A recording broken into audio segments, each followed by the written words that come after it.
عبداللہ بن ہشام رضی اللہ تعالی عنہ فرماتے ہیں كنا مع النبی صلی اللہ علیہ وسلم وهو آخذ بید عمر بن الخطاب رضی اللہ عنہ کہ ایک مرتبہ ہم محمد مصطفیٰ صلی اللہ علیہ وسلم کے ساتھ تھے. محمد الرسول اللہ صلی اللہ علیہ وسلم نے حضرت عمر رضی اللہ تعالی عنہ کے ہاتھ کو پکڑا ہوا تھا اور عمر رضی اللہ تعالی عنہ کہنے لگے یا رسول اللہ لأنت احب الی من کل شیء الا نفسی، آپ مجھے میری ہر شے سے زیادہ محبوب ہے سوائے میری جان کے. مجھے آپ سے اتنی محبت ہے کہ ہر شے سے زیادہ مجھے آپ محبوب ہے، ہر چیز سے زیادہ آپ کی محبت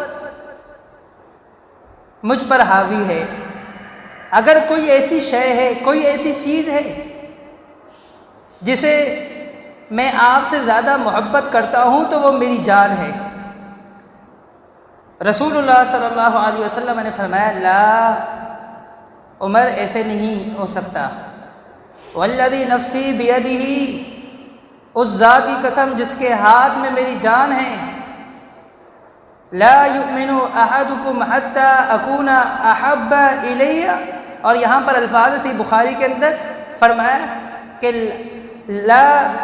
حتی اکون احب الیک من نفسک، جب تک میں محمد مصطفیٰ صلی اللہ علیہ وسلم آپ کو آپ کی جان سے بھی زیادہ محبوب نہ ہو جاؤں، اس وقت تک بات نہیں بن سکتی، اس وقت تک آپ مکمل مومن نہیں ہو سکتے. کہا یا رسول اللہ اگر یہی بات ہے الآن، اب تو لأنت احب الی من نفسی، آپ مجھے میری جان سے بھی زیادہ محبوب ہے. اگر بات یہی ہے، بات ایمان کی آئی کہ اس وقت تک بندہ کامل مومن نہیں ہو سکتا جب تک اپنی جان سے بڑھ کر آپ سے محبت نہ کرے، تو آپ سن لیجئے اس وقت آپ مجھے میرے نفس سے بھی زیادہ محبوب ہے. رسول اللہ صلی اللہ علیہ وسلم نے فرمایا الآن یا عمر، اب آپ نے ٹھیک بات کی.